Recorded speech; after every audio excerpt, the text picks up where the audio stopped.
Бәріне сәлем, Қамажайдан тоқыма каналына қош келдіңіздер. Бүгін сіздермен осындай әдемі тапочкидің тоқылу барысымен бөлісетін боламын. Бұл тапочкиді көшеге киюге, қандай да бір зданияда жұмыс істейтін болсаңыз, больница, садик, офис бәріне киюге болады. Ауыстырып киетін тапочка ретінде киюге болады. Және де көйлекпен, юбкамен, джинсымен әдемі болып үйлесе келеді. Ал енді жібі жайында сұрақтарыңыз болса, Instagram парақшама тіркеліп, дайректке жіп жайында сұрақтарыңыз болып жатса, сол жерде сұраңыздар, мен сіздерге тіпті табанмен жіпті алып те бере аламын. Қай қалаға болса да доставка бар. Енді мен бұл сабақты түсіру барысында мен өзімнің кішкентай баламмен отырып түсірдім. Кішкентай баламның дауыстары шығады. Уыл деген, оған мән бермеңіздер. Каналыма тіркеліп қойыңыздар. Лайк басып, қолдауларыңыз болсын, подписаться бөлімін басып қойыңыздар. Бәріңізге сәттілік. Ал енді қазір мынандай бетін тоқимыз. Бетін тоқыған кезде мынандай воздушный шарик сияқты болып, осындай болып шығады. Сол бетін тоқитын боламыз. Жіп менде трикотажный жіп. Трикотажный жіп, былайша айтқанда, менде сумка тоқитын трикотажный жіп емес. Бұл менде жұмсақ, жеңіл, тоқығанда ыңғайлы, оңай. Және де бұл жіпті мен Қытайдан алдым. 100 грамм, 30 метр, полиэстер, спандекс құрамы. Спандекс пен полиэстер екеуі қосылған құрамында. Осындай жіп, сырты осындай. Китайский дейміз ба, японский дейміз ба, осындай жазуы бар. Енді мынандай шарикті тоқып бастаймыз. Міне мен осындай қалған осындай жібім қалды, сондан тоқимын қазір. 30 грамм, 30 метрлік жіп қанша екеуінің бетіне жету керек деп ойлаймын негізі. Ал енді крючоктың номері менде 4. Енді кішкене осылай жібімді айналдырып аламын да, шығарып 20 бос тұрышы ауаға тоқимын. 1, 2, 3, 4, 5, 6, 7, 8, 9, 10, 11, 12, 13, 14, 15, 16, 17, 18, 19, 20. 20 тоқыдым. Міне косичкалар осылай көрініп тұрады. Енді осының артына былай қарасаңыздар, артында мынау бізде мынандай жіптер көрініп тұрады, накидтер. Мынау былай не шығып тұр ғой көрініп. Соны алып тоқимыз. Міне ең біріншісі мынаны алдым. И столбик без накид тоқимын. Бұл жерде де 20 столбик без накид шығады. 2, 3, 4, 5.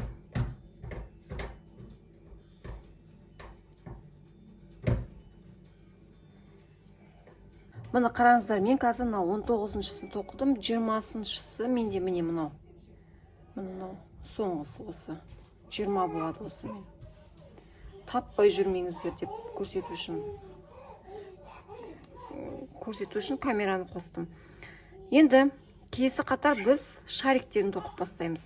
Ауаға бір бос тұрышы аламын. Жібімді айналдырамын. Және де мына жерде мен айтқым келіп отқаны, мынау размер менің нем бойынша, өзімнің аяғымның размері бойынша тоқылып жатыр. Бұны сіздер кейде болу мүмкін аяқ толық кісілер болса, 20-дан да көп мүмкін 22. Жұпсан етіп тоқимыз. 20, 22, 18 деп. Мүмкін кішкентай аяқ. Арық келген қыздардың аяқтары кішкентай болады мысалы. Сондай аяқ болған жағдайда бұны біз кішкентай размерде тоқисыздар. Бұл енді өздеріңіздің размерлеріңіз бойынша. Ал мынау менің өзімнің размерім бойынша. Енді жібімді осылай айналдырып алдым тоқымамды. Енді мынау тұрған, келесі тұрған мынау косичкамыз бар ғой. Мына ортада мынау біреу тұр. Оған емес, міне мынау тұр ғой. Екінші косичка. Соған кіріп, жалғастырушы петля тоқимын. Міне.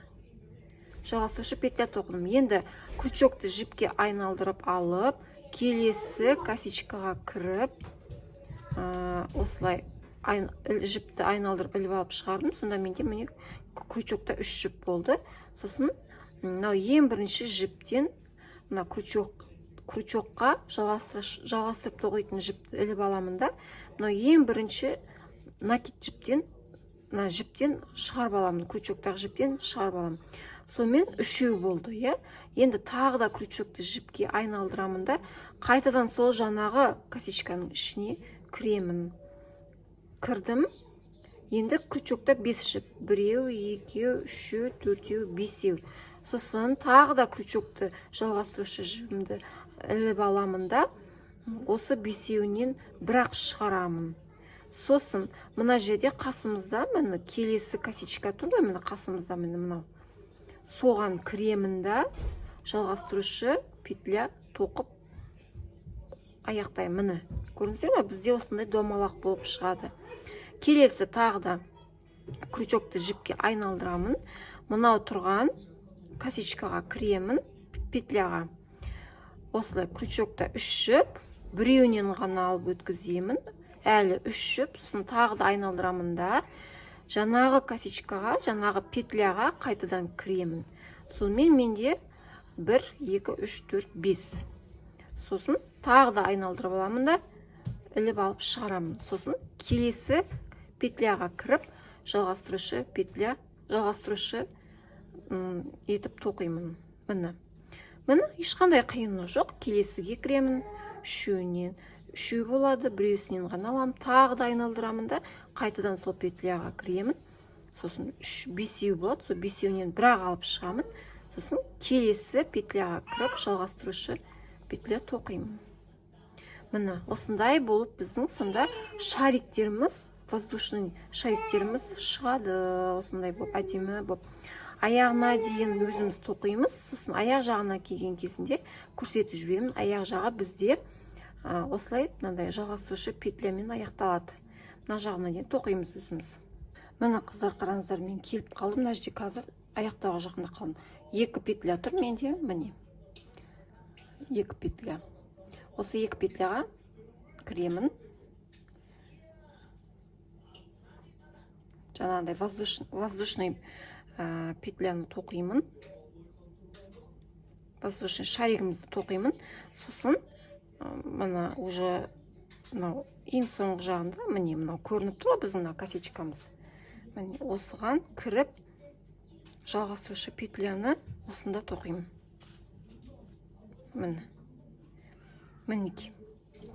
Міне бізде осындай әдемі домалағымыз, шаригіміз шықты. Енді ауаға бір бостаушы аламын да, тоқымамды айналдырамын. Сосын енді бізде келесі қатарда былай тоқимыз. Мынау екінші петля бар ғой, мына қалған екінші петля. Соған кіремін да,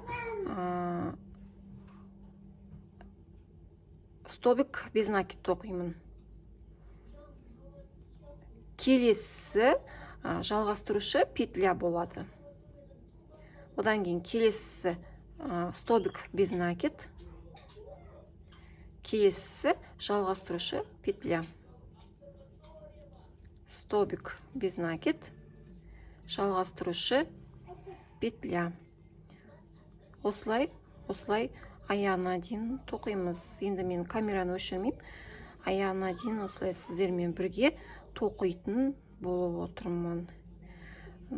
Бастысы сіздер мына жерде шатасып кетпеңіздер. Кезекпен кезек жалғастырушы петля және де столбик без накидтер тоқылады. Так, мына жерде мен столбик без накид тоқыдым. Жалғастырушы петля, столбик без накид, жалғастырушы петля. Столбик без накид, жалғастырушы петля и столбик без накид. Сосын жалғастырушы петля. Мына ең соңында мына жерде бізде косичка тұр міне. Сол жерге жалғастырушы петля. Міне, осымен осылай шықты. Енді тағы да ауаға бос тоқша аламыз, тоқыманы айналдырамыз. Енді домалағымызды тоқимыз. Мен мына жерде екі қатарымды бірдей қылдым. Яғни ешқандай убавление жасамадым. Екі осындай шарикті убавление жасаған жоқпын, екеуі бірдей болды. Одан кейін үшінші шарикке көтерілген кезінде убавление ақырындап мен қысқарттым. Ол қысқартуын мен көрсететін боламын. Қазір бірінші мынаны жалғастырып тоқимыз. Енді ауаға бір бос тоқша алдым, айналдырамын. Сосын мына жерде мынау тұрған екінші косичкамызға осыған столбик жалғастырушы петля тоқимыз. Сосын крючокты жіпке айналдырамын. Келесі петляға кіремін да. Тура жаңағындай воздушный петляларымызды тоқимыз. Қайтадан сол косичкаға кіремін.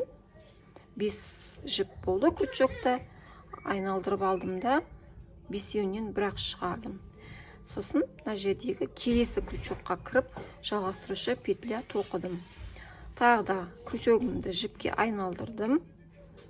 3 болды. Тағы да айналдырдым. 5 болды. 5-еуінен бірақ шығардым. Сосын келесі косичкаға кіріп, жалғастырушы петля. Тағы да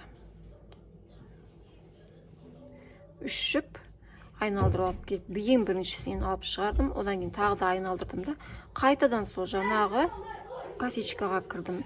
Крючокта 5 жіп болды. Сосын бәрін іліп алып шығардым да, одан кейін косичканың келесі петляға кіріп, жалғастырушы петля тоқыдым. Ары қарай өзіміз тоқимыз, аяғына дейін. Бос тоқша ауаға алдым. Міне қатарды аяқтап, бір бос тоқша ауаға алдым. Енді тоқымамды айналдырып, екінші косичкаға, петляға кіріп, жалғастырушы екінші петляға кіріп, столбик без накид тоқимын. Келесі петляға жалғастырушы тоқимын. Одан кейін келесіге столбик без накид. Одан кейін жалғастырушы. Столбик без накид.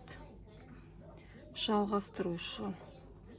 Осылай аяғына дейін тоқимыз. Жалғастырушы. Столбик без накид. Жалғастырушы. Без накид. Жалғастырушы.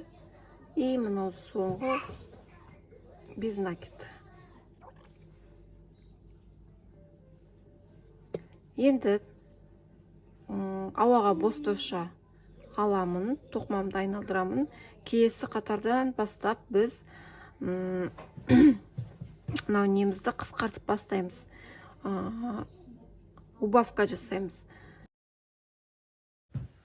Мынау бір, екінші, біз үшіншіге кіреміз. Бізде уже убавление. Кіремін, жалғастырушы петля тоқимын. Одан кейін крючокты жіпке айналдырамын. Біз мына жерде уже убавление жасадық. Жаңа үшінші петляға кіріп. Енді шаригімізді тоқимыз. Осылай крючокты жіпке айналдырып жіберіп, крючокты 3 жіп, соның біріншісінен ғана іліп алып шығарамын. Қайтадан сол жаңағы крючок петляға кіріп, крючокта 5 жіп, соның 5-еуінен бірақ алып шығамын. Сосын келесі косичкаға жалғастырушы петля тоқимын. Тағы да қайталаймын, крючокты жіпке айналдырамын. Одан кейін келесі косичкаға кіремін. 3 жіп болады, соның ең біріншісінен іліп алып жіпті содан шығарамын. Крючокта 3 жіп, тағы да айналдырамын да. Тағы да сол жаңағы петляның ішіне кіремін. Крючокта 5 жіп, айналдырып аламын да, 5-еуінен бірақ осылай шығарамын. Сосын қасындағы келесі косичкаға жалғастырушы петля тоқимын. Міне осылай тоқи береміз аяғына дейін. Аяқ жағына келген кезінде екі петляға жетпей тоқтаймыз. Одан кейін арғай ортасында бір петляны тастап жібереміз да. Ең соңғы петляны жалғастырушы петля деп тоқимыз. Қазір мен міне осылай тоқып аяқ жағына дейін келейін. Қараңыздар, мен мына жерге қазір воздушный петлясын тоқыдым. Енді мына жерде бізде 2 петля тұр. 2 петля көрініп тұр міне. Біз қазір жалғастырушы петляны мынаған емес, мынаған тоқимын. Мына воздушный тоқығаннан кейін жалғастырушы петля тоқитын едік қой. Соны мен қазір мына жерге ортасына бір петляны тастап, одан кейінгіге предпоследнийға кірдім. Солай тоқыдым. Солай бізде қысқарып жатыр. Ақырындап қысқарады жоғары қарай көтерілген кезінде. Келесі қатарымызды бастаймыз. Крючокқа жіпті ілдім. Келесі қатарды бастағанда екінші петлядан бастаймыз. Екінші петляға кіремін. Бұл жерде қысқартпаймыз. Екінші петляға кіріп, столбик без накид тоқыдым. Одан кейін жалғастырушы петля, столбик без накид, жалғастырушы петля, без накид, жалғастырушы петля, осылай тоқимыз аяғына дейін.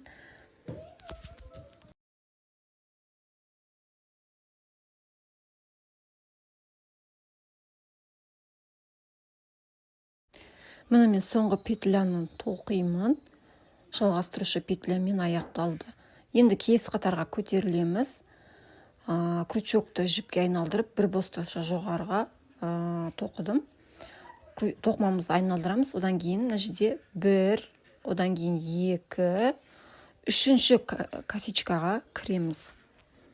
Бұл қатарда да қысқартамыз. Кіріп, жалғастырушы петля тоқыдым. Енді ары қарай келесі косичкаға кіремін. Бір неден аламын петлядан, одан кейін айналдырып, қайтадан сол косичкаға шаригімізді тоқимыз. Былайша айтқанда, уже ары қарай сіздерге оңай. Шарикті тоқуды білесіздер. Осылай шарикті тоқып келе жатамыз да, аяқ жағына келген кезінде 2 косичка жетпей тоқтаймыз. И бір косичканы ортасына жібереміз да, ең соңғы косичкаға петляға кіріп, жалғастырушы петляны тоқимыз. Сонымен екі жақ шеті қысқарады бізде. Дәл мына бағана алдыңғы қатарда көрсеттім ғой, сондай етіп. Мына қыздар аяқтап келіп қалдым. Мен қазір мына жерде 2 петля тоқылған жоқ, 2 петля тұр менде, иә. Мына қасындағы петляға мынаған кірмеймін, тастап кетемін. Одан кейінгі петляға мында кіремін. Ананы тастап кетемін. Сонда бізде прибавка болады, қысқартылады. Мынаған кірмеймін. Одан кейінгі келесі бар ғой, соған кіремін. Соған кіріп, жалғастырушы петля тоқимын. Сонымен бізде мына жерде қатарымыз аяқталды. Ауаға бір босташа тоқыдым. 1, 2, 3, 4 қатар тоқылды. 4 шариктердің қатары тоқылды. Енді келесі біз екінші косичкаға кіремін. Бұл жерде біз қысқартпаймыз. Столбик без накид деп тоқимын. Столбик без накид, одан кейін жалғастырушы петля, столбик без накид, жалғастырушы петля, осылай тоқимыз аяғына дейін. Бұл жерде қысқартылу жоқ. Қатар аяқталды. Ауаға бір босташа тоқып, тоқымамды айналдырып алдым. Енді мына жерден үшінші петляға кіреміз, қысқартамыз. Мынау 1, одан кейін 2, мынау 3. Осы үшінші петляға кіріп, жалғастырушы петля тоқимын. Одан кейін ары қарай шариктерімізді тоқимыз. Білесіздер, шариктің тоқылуын. Осылай бірінші үшеуінің біріншісі деп солай тоқып, одан кейін келесі косичкада жалғастырушы петля, одан кейін тағы да шарик тоқимын. Шариктан кейін қасында келесі косичка, келесі петля, тағы да жалғастырушы петля. Осылай тоқимын. Бұл қатарда да бізде прибавка бар. Прибавкамыз біздің жаңа мен көрсеттім ғой, үшінші петляға кіріп. Сол уже бізде прибавка. Енді мына жерде қазір аяқталуға жақындаған кезінде тағы да қысқартамыз. Прибавка болады.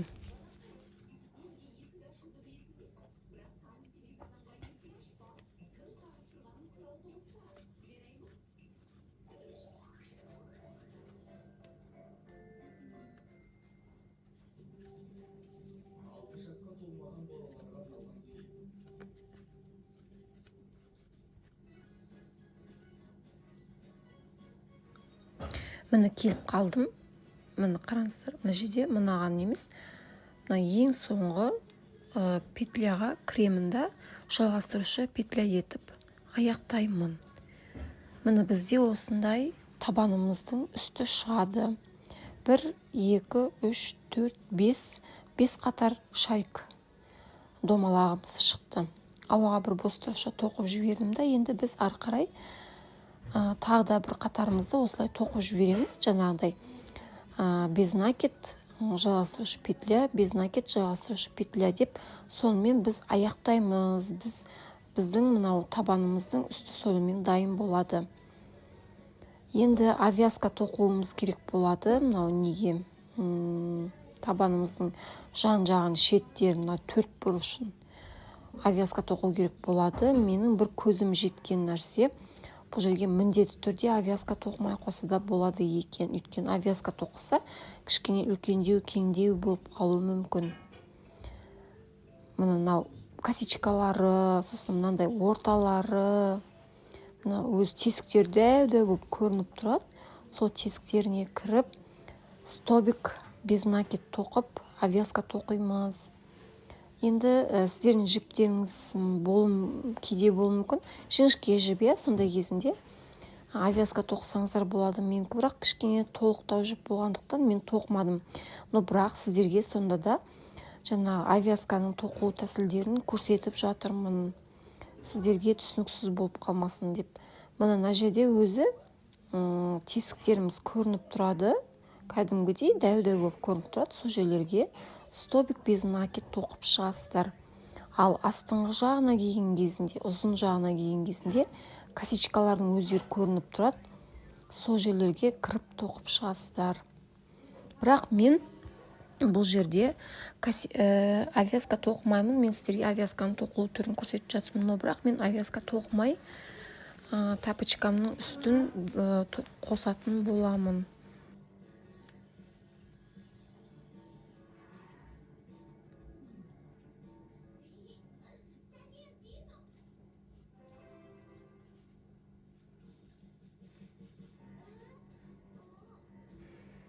Мына бұрышын тоқыдым. Одан кейін міне жаңағы ұзын жеріне, астыңғы жағына келдік. Бұл жерде косичкалардың өздері көрініп тұрады. Сол косичкаларға столбик без накидтерді тоқып шығасыздар, айналдырып, сонымен болды. Және де бір айтатын нәрсе болып тұр. Мен мына жерде бағана сіздерге авязка тоқып көрсеттім ғой. Енді мен мына неде авязка тоқымай, авязкамды қайтадан тарқатып тастадым да, сөйтіп аяқ киімнің өзіне тоқыдым. Енді мен айтқым келгені, авязка тоқымай қоса да болады екен. Себебі мен мына жерім 2 қатар бірдей болды ғой, 20 петля. Сол жерім кішкене сәл үлкендеу болды да. Мен өзім негізі арақ ұзыннан келген қызбын. Сол үшін маған кішкене сәл не болды. Ал егер сіз толық болсаңыз, онда осы тәсілмен тоқи берсеңіздер болады. Ал мен сияқты қыздарға жаңағы аяқтарыңызға кең болып тұрмас үшін 20 емес 18 петлямен осылай тоқыса болады екен. Және де 18 петля, одан кейін мынау нені, авязканы тоже тоқып көріңіздер. Өздеріңіздің аяқтарыңызды осылай үстіне қойып, солай тексеріп, былай қойып, солай тексеріп көресіздер. Әрине бәрін тоқи келе өздеріңізге жаңағыдай белгілі болып бастайды. Размері, келесі жолы мынандай алып тоқысам, сол кезінде маған размер солай келеді екен деп солай уже біле бастаймыз да. Мен сіздерге барлық способтарын көрсетіп жатырмын да. Авязкамен де, авязкасыз да деп сол үшін айтып жатырмын. Мына жермен авязканы алып тастадым, және де мында менде 20 петлямен тоқыған болатын. Енді ары қарай біз мынандай табанымызға, табанымыздың мынандай шеттеріне тоқып бастаймыз. Ол үшін мына жерде мен табандардың өзінің тесіктері бар. Сол тесіктерін осылай бір қатар кіріп, тесіп шықтым. Бұл тапочкидің тоқылу тәсілі өте оңай. Ешқандай қиыны жоқ. Тек үстін ғана тоқып, дайын табандыға тоқи саласыздар. Бір жақсы жері уақытты көп алмайды. Мынау үстінде тоқып, табанның өзінде тоқып жүрмейсіздер. Осындай ыңғайлы табанды шығарып қойып жатқандарына рахмет. Негізі былай қарағанда өте сондай ыңғайлы және әдемі, будто қараңызшы заводтан шыққан сияқты болып көрінеді. Қандай әдемі заводтан шыққан сияқты көрінеді. Осыны тоқыдым деп кім айтады, мысалы, сатсаңыздар кәдімгідей табысқа шығаруға болады.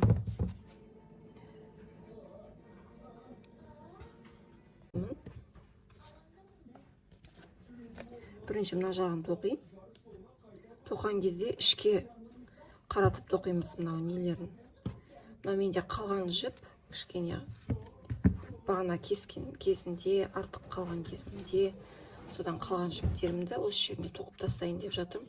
Өйткені жібім жетпей қалады екен менің. Осылай кішкене үнемдеп жібермесем. Осылай кіріп, сосын келесі, мына қараңыздар, осылай тесігін неме кіріп алдым ғой. Мына петляма кіріп алдым ғой. Енді мынау келесі тесікке кіремін. Мен қазір крючок номер 4 номермен тоқып жатырмын. Осылай іліп аламын да, кіргіземін да, жалғастырушы петля етіп мына жібіме тоқимын. Міне. Осылай алып, іліп алып, осылай кіргізіп тоқи береміз. Қиыны жоқ бұл жерде ешқандай.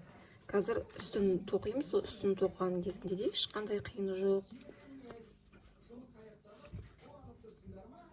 Ешқандай тапочкидің былайша айтқанда қиыны жоқ. Шариктерін де тоқып тастадық, бетін әдемі етіп. Осылай тоқыдым. Қараңыздар қыздар, мен екі жақ шетінде тоқып болдым. Осылай жіптері шығып тұр, мен әдейі шығардым. Қазір мен мынау алдын жоғарғы жағын, тапочкиіміздің жоғарғы жағын осыған нетемін. Төрт жағын бірінші, мына жақ екеуін бір-біріне байлап аламыз. Чтоб ары бері былай қозғалып кетпес үшін. Так, мынаны мен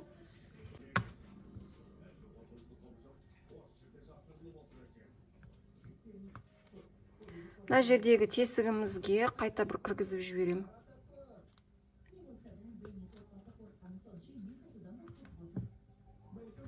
Міне, осылай кіргізіп жіберем, сонда міне әдемі болып шықты. Бұлай қайырсақ, ол әдемі болмай қалады. Құпсыздық көрініп қалады да ондай кезінде. Енді мына жіпті мынау басына нетемін.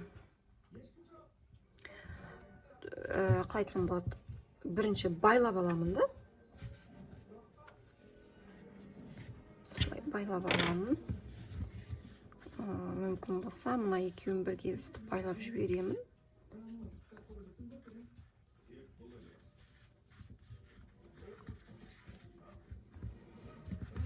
Сосын мынау екінші басын білемін.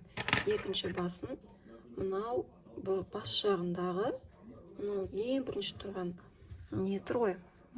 Мына. Осы басынан бастап, мынаны іліп аламын. Іліп алып, осылай шығарып аламын. Мына. Осылай шығарамда тартып жіберемін. Одан кейін оны қазір бұлай жалғастырып тоқып жібереміз. Тағы да енді мына жағын тоқимыз, мына жағын біріктіреміз. Мына қараңыздаршы, тура мынаған сай келді да, біздің тоқыған кезінде. Мына өлшемі бәрі осыған тура сай келе қалды. Мына ең соңғы мынаған кіремін. Кремінді осыған іліп алып шығарамын. Мына тоқымамды тартып жіберемін. Екеуін де тартып, екеуін жақсылап тартып жіберіп, бір байлаймын.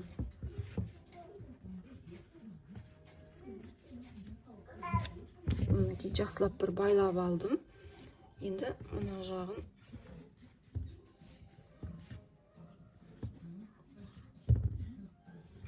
Так, мына жіпті мен қазір алып кішкене мына жерге дейін болсын тоқып жіберемін. Одан кейін ары қарай басқа жіппен алып тоқып жіберемін да. Мына тоқыған кезінде көрсетіп жіберейін. Мынау ішіндегі мынау тұрған косичка бар ғой, петля, соны полный аламын. Сосын мына жібімді мынаған іліп аламын. Осылай. Енді сіздер егерде ыңғайсыз бұлай десеңіздер, мына тоқып жатқан кезде қараңыздаршы, мынау басы мынаған тура былай келу керек. Жаңа маған кішкене келмей қалды. Мен сол үшін тағы да қайтадан мынау ең алғашқы неге қайтадан өткіземін да. Чтоб келу үшін, е? Міне. Егер сіздер бар ғой, былай 4-4 жаққа жіп байлағым келмейді десеңіздер, мықты болсын десеңіздер, егер жіптеріңіз мүмкін болса, мына жерде мынандай жібіңіз үлкен етіп, ұзын етіп, осыны жалғастырып тоқып жіберсеңіздер болады. Менде просто мына жерде қазір жібімді кішкене үнемдеп жатырмын. Басында енді тоқып жатқаннан кейін кішкене менде есептеу жағы дұрыс болмай қалды. Сосын мына екінші неге келген кезінде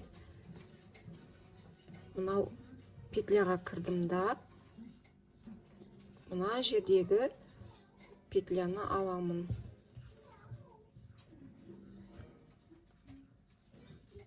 Міне, іліп алып, осылай шығарамын. Сыртынан алып тоқи береміз, сыртына қарай. Ішінен бүйтіп шығармаңыздар, ішінен шығарып, оны бүйтіп тоқу ыңғайсыз болады. Өйткені мынау тұр бізде. Мына сыртынан алып тоқи бересіздер. Осылай. Сонымен тапочкеміз дайын болады. Осымен қыздар, біздің осындай әдемі көшеге киетін тапочкеміз дайын болды. Қыздар, қараңыздар, сондай әдемі, ерекше, узоры сондай әдемі. Бұны деген сіздер джинсымен, көйлекпен, юбкамен, бәрімен киюлеріңізге болады. Бұның ең ерекшелігі табаны биік және жіптің әдемілігінде. Егер де жіп жайында сұрақтарыңыз болса, жіпті алғым келеді десеңіздер, менің инстаграм парақшама дайректке жазсаңыздар, мен сіздерге осы жіптен алып беретін боламын. Және де қандай да бір сұрақтарыңыз болса, тек сұрақ қана емес, жылы лебіздеріңізді комментарийға жазып, лайк басып, подписаться бөлімін басып қойыңыздар. Сіздерге үлкен көп рахмет. Сау болыңыздар.